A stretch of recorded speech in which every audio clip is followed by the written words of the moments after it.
Bonjour Stéphane. Bonjour Pierre-Antoine. Donc aujourd'hui, on continue sur le discours d'Emmanuel Macron à l'occasion de sa déclaration sur le coronavirus. Je partage son discours. Donc là, on va parler de l'adresse qu'il a fait particulièrement pour les personnels de santé. Il les remercie. Donc il dit les personnels des hôpitaux, médecins, infirmiers, ambulanciers, etc., etc. Je vais pas tout dire, sont engagés avec dévouement et efficacité. Si nous avons pu retarder la propagation du virus et limiter les cas sévères, c'est grâce à eux, parce que tous ont répondu présent. Tous ont accepté de prendre du temps sur leur vie personnelle, familiale pour notre santé. C'est pourquoi, en votre nom, je tiens avant toute chose à exprimer ce soir la reconnaissance de la nation à ces héros en blouse blanche, ces milliers de femmes et d'hommes admirables, qui n'ont d'autre boussole que le soin, d'autres préoccupations que l'humain, notre bien-être, notre vie tout simplement. Et il C'est finit, beau. c'est cela une grande nation, des femmes et des hommes capables de placer l'intérêt collectif au-dessus de tout, une communauté humaine qui tient par ses valeurs, par des valeurs, la solidarité, la fraternité. C'est beau quand même. C'est beau. Ouais. Ça manque de bisous et de fleurs, tout ça. C'est Il y a très beaucoup très de beau. bienveillance. Il y a beaucoup de bienveillance. Ces gens sont merveilleux et ce monde est merveilleux. J'ai du mal à lire, mais déjà la première phrase, moi, m'a interpellé. Si tu la Attends, je peux la reprends, c'est repartager. ouais, s'il te plaît. Déjà, je suis pas sûr de bien la comprendre. Si tu... Durant plusieurs semaines, nous avons préparé, agi. Préparé et agi. Donc en gros, on a agi dans l'ombre, nous voyons les choses venir, on s'est préparé et tout d'un coup, tagada, j'arrive avec mon discours et tout va bien, etc. On a préparé et agi, mais s'ils ont préparé et agi, ça veut dire qu'ils devraient être prêts. Ça veut dire que quelque part, tout devrait se passer au mieux aussi, et que quelque part, si cette préparation et cette action s'étaient bien passées, enfin, en tout cas, dans un esprit où on peut l'imaginer, c'est que quelque part, sans que ce soit parfait, parce qu'on est dans une situation qui est nouvelle et certainement en partie imprévisible, mais il n'y aurait probablement pas besoin d'avoir autant le discours qu'il est en train de dire. Là, moi, j'ai l'impression plutôt que ce qu'il nous raconte, c'est on a un système hospitalier et des gens dans ce système hospitalier qui ont beaucoup de qualité, ce qui est certainement vrai de la part des gens qui sont dans un système hospitalier. Mais quelque part, je fais ce discours et on est parce qu'il y a une crise. Et justement parce que le système hospitalier, le système de santé et de soins en général, se trouve à un moment où on anticipe, où on est peut-être même déjà dans une situation de crise. Oui, Donc, tu on vois, est à saturation. Ouais. voilà. Donc, nous avons préparé et agi, c'est gentil, mais en gros, on a tellement préparé et agi qu'au bout du compte, on se trouve encore malgré tout dans une crise. Donc, il y a un peu une incohérence, je trouve très, très bizarre, quoi. Il essaie de nous faire gentils, de se poser. Je crois qu'Alora a dit quelque chose de très posé. Tu sais, durant plusieurs semaines, nous avons Oui. préparé, agi, quoi. Oui. Voilà, ok. Mais qu'est-ce qu'il en ressort? Il en ressort que tu as besoin de faire un discours pour nous avertir que tout se passe pas bien. Ouais. Toi, déjà. Après, le personnel des hôpitaux, les gens, il y a des gens, bien sûr que les gens dans ce milieu-là, comme beaucoup, sont des gens qui ont le service à cœur. C'est difficilement contestable. Mais je crois qu'il faut quand même rappeler que s'il y a un problème lié à la gestion des urgences, un truc comme ça, à hauteur quand même, il ne faut pas quand même se tromper, quoi. On est encore probablement en début de crise. On n'est pas encore à un niveau qui est celui de la Chine avec des cas par dizaines de milliers. On n'est pas des cas sur quoi? On est à 1500, 1600 cas. C'est-à-dire qu'aujourd'hui, on est en train de dire que le système de gestion des urgences, parce que probablement on est dans des urgences, du système hospitalier national, hein, avec les CHU, la PHP, les milliers de lits que nous avons, le système d'urgence du pays aujourd'hui n'est pas capable d'absorber un à-coup soudain de 1600 personnes.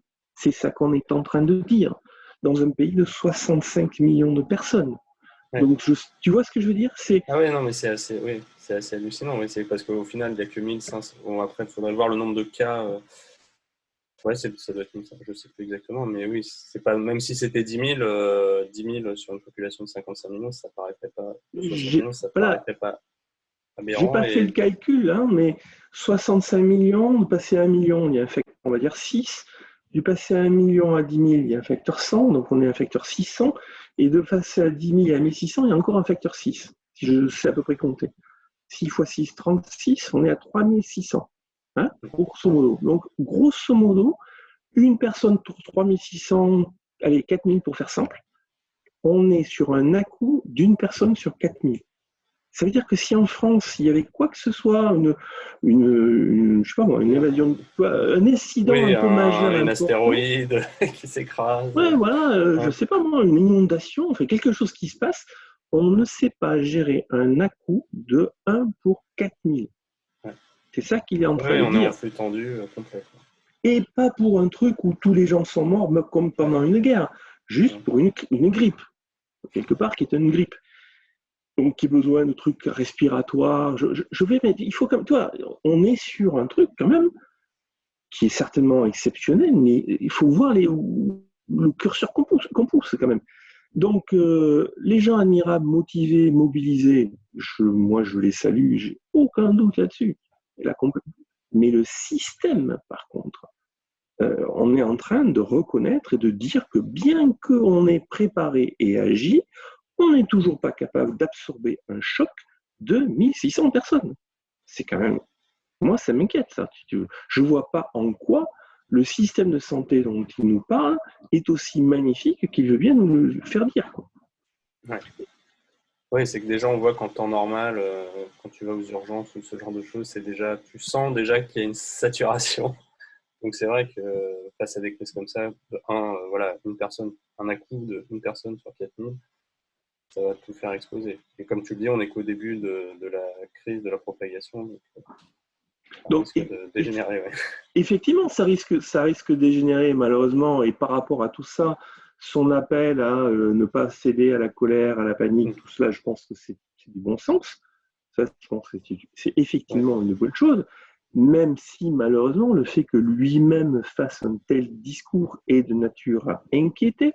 Tu vois, là aussi, c'est le paradoxe de ce genre de choses. C'est je fais un discours, je dis de ne pas inquiéter, mais en fait, paradoxalement, si je fais un discours, c'est qu'il... Oui, c'est un problème. Bon, donc, ok, mais le vrai truc, c'est est-ce que le système est conçu et a la capacité, à la flexibilité pour pouvoir endosser de tels à-coups? Bon, tu sais très bien ce que je pense moi. Je pense que le fait que le système soit un système public, qui est financé par les impôts, etc., déresponsabilise et rigidifie le système et que justement ce système n'est pas conçu pour pouvoir s'adapter à ce qui est quelque part une offre et une demande, on pourrait y Ouais. revenir. Et donc paradoxalement, contrairement à ce qu'on croit et à ce qu'il dit, le système étant public, il ne va pas pouvoir s'adapter comme ça. Alors que, je pense qu'on le voit si on regarde le système coréen, Taïwan aussi, je qui est pense. beaucoup plus privé, et Taïwan, exact, en effet, qui sont des environnements beaucoup, beaucoup plus privés, encore plus privés que les États-Unis, qu'on prend souvent comme étant un exemple, qui en fait n'est pas un En fait, système pas vraiment privé. ouais. Voilà. Ces systèmes-là, on le voit par exemple en Corée du Sud, apparemment, ont beaucoup mieux réagi et ont beaucoup moins de décès, de casualties, que ce qu'on apparemment on est parti pour avoir en France. Pareil, au passage, en Italie, on a le même problème. Hein. Même pareil, système public, rigidité administrative, gros dégâts. Donc c'est pas juste en plus malheureusement propre à la France, c'est propre à ce type de système. Mais voilà ce qu'il faut dire, je pense, parce que c'est bien de faire appel, de dorer la pilule aux médecins et personnels soignants. Je pense qu'il faut les saluer, pas de problème. Mais le problème, il n'est pas là. Le problème, il est sur la nature et la structure du système lui-même, qui n'est pas capable d'encaisser, un petit à coup. Ouais. Non, parce qu'avant cette crise, en fait, tous les urgentistes, je crois que ça fait 6 mois ou peut-être même un an qu'ils étaient en grève. Je ne sais plus exactement pour quel sujet, mais Parce c'était que soit un parce sujet qu'ils n'ont pas les de moyens. retraite ou pas les moyens, mais il y avait Ils n'ont pas les aussi moyens. sur le sujet de l'administratif qu'au final, un médecin va passer, je ne sais pas combien, un tiers, c'est peut-être Ouais, beaucoup, mais peut-être un tiers de son temps à faire remplir des feuilles de process beaucoup pour trop, de toute être façon. sûr qu'il a bien respecté les procédures. Et c'est un système très centralisé. Moi, enfin, juste à titre d'exemple, c'est que mon fils s'était ouvert l'arcade et on était obligé. Je suis allé voir le médecin de mon quartier que je vais voir d'habitude pour juste peut-être faire un point de suture. Et en fait, les médecins n'ont même plus le droit, ne font plus ce genre d'opération. Donc, le médecin m'a dit il faut aller aux urgences. Alors que c'était pas une urgence vitale ou quoi, c'était juste voilà, une petite ouverture à l'arcade. Et donc, on arrive dans des. Voilà, c'est tellement centralisé et les médecins locaux sont tellement déresponsabilisés que quand tu as un gros choc, bah, tu peux plus compter sur le local. Tu es obligé d'aller dans une grosse institution, une grosse usine.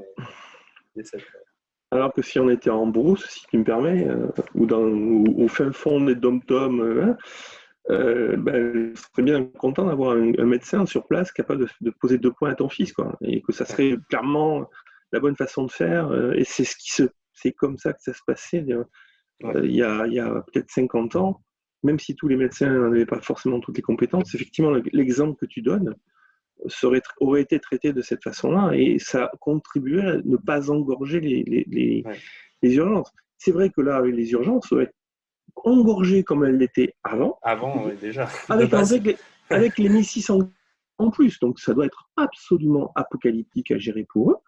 Et je comprends qu'ils doivent être complètement épuisés. Et je crains en plus qu'on tombe sur des problématiques d'arbitrage. C'est-à-dire qu'à un moment donné, oui, il va falloir que s'ils n'ont pas les systèmes respiratoires, et s'ils n'ont pas les quantités de moyens, parce que la souplesse n'est pas là et qu'ils sont coincés, ben, il est bien possible que ces pauvres gens, et avec la responsabilité, soient obligés de faire du tri, comme en temps de guerre, et en disant ben, celui-là, il a plus de chances de survivre, celui-là peut-être moins, et donc celui-là, on va lui sortir l'appareil respiratoire pour le donner à cet autre. Il y a eu des cas comme ça en Italie. Hein. Ben oui, bien sûr. J'aimerais pas. Où on doit faire le triage. Ouais, j'aimerais pas être le médecin qui est obligé. Non, je t'en prie. Ouais. J'aimerais pas être le médecin qui est obligé de faire ce genre d'arbitrage pour des raisons de non-souplesse du système, tu vois. Quand tu es obligé de le faire parce que objectivement, il y en a un qui est vraiment désespéré, l'autre pas, c'est déjà une chose, je pense, qui est très dure dans le métier de toubib.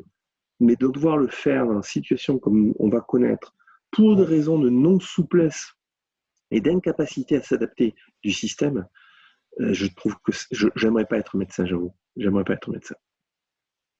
Après, à ce moment-là, je vais être un peu peut-être polémique sur les médecins parce qu'on critique le système, ça, on est d'accord sur ça, mais c'est vrai qu'on voit aussi que l'ordre des médecins veut aussi, enfin, il y a une sorte de chasse gardée, il veut aussi, quelque part, ça l'arrange d'avoir ce système fermé. Enfin, je sais pas si c'est correct de dire ça l'arrange, mais en tout cas, les numerus clausus, le fait de restreindre, par exemple, très bonne question. Les infirmières qui n'ont pas le droit de faire un point de suture ou des opérations très simples, très basiques, qui pourraient être déléguées, qui ne sont en fait bloquées et que personne ne peut le faire. Il faudrait probablement, parce que là on sort, mais il faudrait probablement faire une vidéo sur l'ordre des médecins et sur l'impact des ordres sur les professions libérales. Mais ce qu'on peut dire en 2 mots, c'est que l'existence de l'ordre des médecins contribue pour les médecins à ce qu'ils scient la branche de leur profession. Ça serait long à expliquer ici, je pense qu'on serait hors sujet. Je pense qu'on pourra peut-être faire une vidéo sur le sujet. Mais tu as raison. Malheureusement, l'ordre des médecins, comme d'autres, ne contribue pas en fait à fluidifier le marché de la santé. Au contraire, ils pensent qu'il faut privilégier des précarés. Ouais, c'est que plus ils privilégient les précarés, moins ils assouplissent leur profession, plus ils la déresponsabilisent et plus on va vers du communisme de la santé avec le genre de conséquences que nous vivons aujourd'hui. Mais je propose qu'on en fasse une autre vidéo. D'accord. Ok. Très bien. Merci Stéphane. Je t'en prie.